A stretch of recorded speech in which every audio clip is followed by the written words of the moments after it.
Okay, this is a quick tutorial. We are going to be showing you one of my favorite apps. This is called Automate for Android. Um, really quickly, I want to show you a couple of things that I just did. These are some quick hacks, more personal automation than business automation, but I think they're appropriate and valuable. The Do Not Disturb feature in Android allows you to select how long you want it to be on. I don't like my phone being on Do Not Disturb all the time. I miss a lot of things. So you can see I was able to do that for Do Not Disturb. And then even better, I can jump over to the mute button. And if you hit that mute button and press and hold, it'll always open up this menu and you can use this temporary mute feature. And I can say only mute my phone for an hour. So that means that we're not going to get interrupted here as we go through this tutorial. So quick tip at the beginning of the other tip. Okay, so what I'm running into is I get Zoom calls where I often have to do things at night. It's just something that happens where it's after the fact.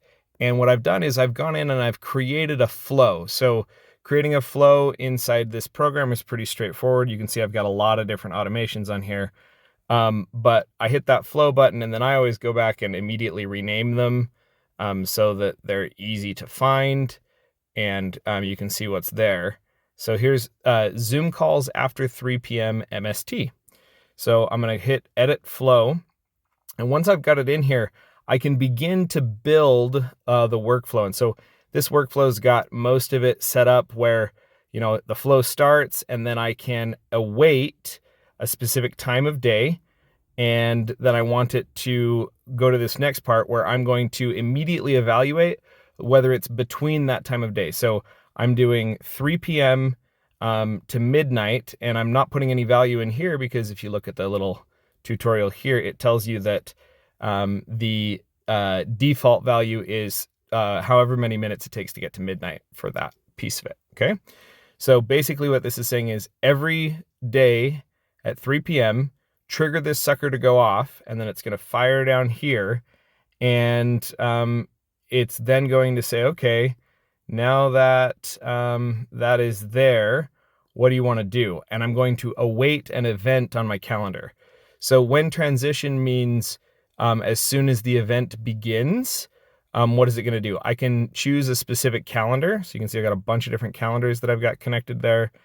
And I'm going to look for the word Zoom in the location, and it's going to output an array of URIs. The URIs are the specific calendar events that are coming in. So then I'm going to do a quick for each loop here. And I know that some of you I've totally lost at this point. Others are still wrapped in attention. The basic gist of this is I have tons of different what they call blocks that I can use to pull in other information. So here I'm going to do a calendar event, and we're going to do a calendar event query.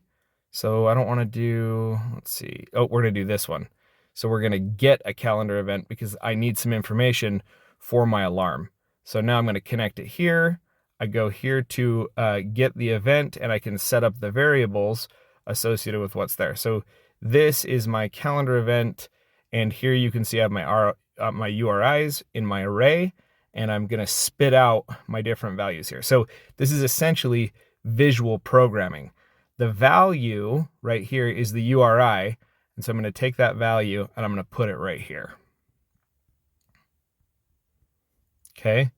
And I'm actually not going to do that one because that's the array. Just realized that I called that value in the other one. So there we go. We got our value. Now it's going to say, okay, what output variables do we want?